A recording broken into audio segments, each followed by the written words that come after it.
So we've got triangle DEF.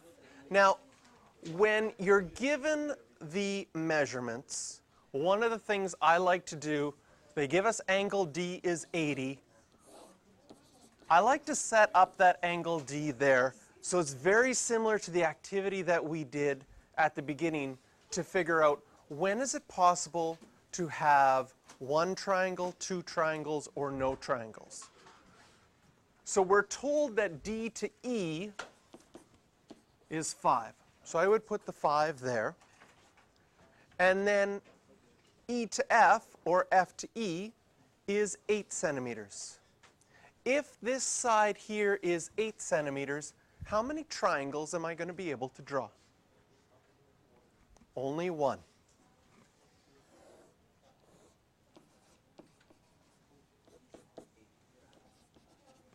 So in part A, all I need you to explain is that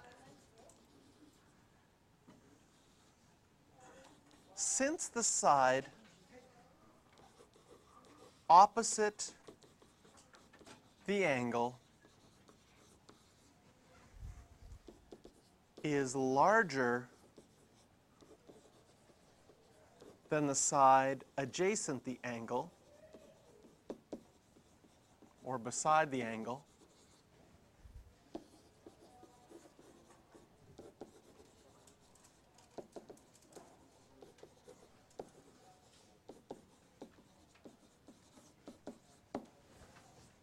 there is only one triangle.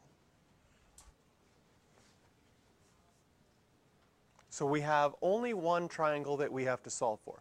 There will be some cases where you will have two triangles and you'll have to solve them both separately. Part B says, solve this triangle completely. First of all, this triangle is not a 90-degree triangle, so you cannot use SOHCAHTOA at all. If you decide to try to use SOHCAHTOA, the marking will stop. Yeah, you'll get 0. Can't use a squared plus b squared equals c squared either. Automatic 0 because that only works with 90 degrees. So you can only use right now sine law. The key to knowing when you can use the sine law is you have to have an angle and its opposite side, because angles and opposite sides always go together.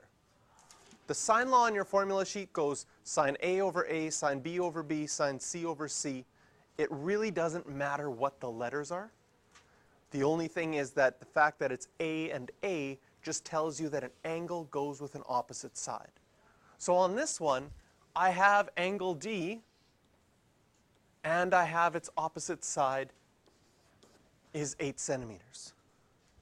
So in working on this one, I can say, since I have this angle and opposite side, the first thing I'm going to solve for is angle F. And if I'm solving for angle F, I can go sine of F over, and what's the opposite of F? 5 equals sine of 80, and what's the opposite of 80? 8. So when setting up the sine law, and we've done this in the past 2 examples, whatever you're solving for, in this case I'm solving for F, put that in the numerator of your fraction. Because you have an option. You can put the sign on the top or the sign on the bottom with the sine law. But your math is always going to be easier if you put the thing that you're trying to solve for in your numerator. Because now if I want to get that sine F all by itself, the only thing I need to do, multiply both sides by 5.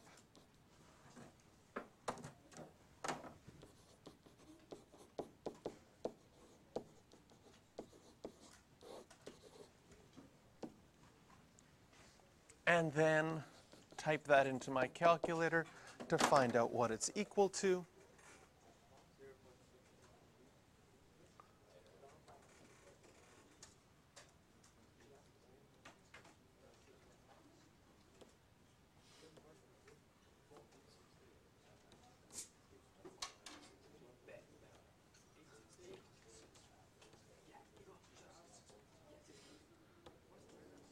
I got the numbers right, sine 80 over 8, and enter 0.6155.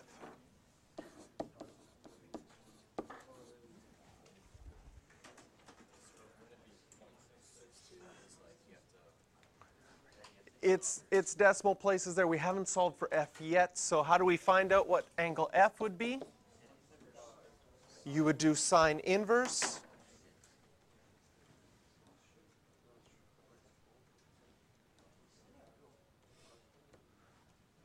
(37.98). Does it say to the nearest degree in this one? To the nearest degree, so then I would have 38 degrees. That answer's in quadrant 1. Okay, this is the part that's going to be hard for you guys. Because sine is positive, it could also be in quadrant 2. In quadrant 1, it's 38 degrees. In quadrant 2, it would be 142 degrees. But if I go to try to put both of those answers into my triangle, I already know that this one's not going to work because we know there's only one triangle. And if I try to put 142 degrees in for that angle, it would be more than 180. So for that reason, I knew it wasn't going to work, but I still want you to think about, for sine being positive, there's always quadrant 1 and quadrant 2 as a possibility. So we know that this angle is 38 degrees. We need to solve the entire triangle. What could we find next? Could you find the other angle? Yeah. Why? You get add 2 and subtract around 180. Because it has to add up to 180. So right now, those two add up to 118. So this one is going to be 62 degrees. And then we have one more side to solve for. We want to solve for little side e. We can use the sine law again. What angle goes with little side e? Big E. And what is big E? Little e would be opposite of big E. This is where little e would be. And that goes with the angle of 62 degrees. So we would have sine of 62 degrees. And then we could choose either the 8 or the 5, whichever one we'd like. I'll choose the 8 and the sine 80. You could use whichever one. I like to use the 8 and the 80 because they were given to us as the original question. Okay? So how would I get E by itself? Multiply both sides by sine of 62. Type that into my calculator. 8 sine 62 divided by sine 80.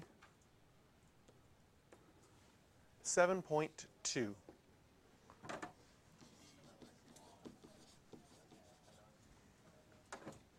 And we've solved the triangle completely. So in this one, try questions 4, 7I, 10, and 11. And I'll give you some time to work on those right now.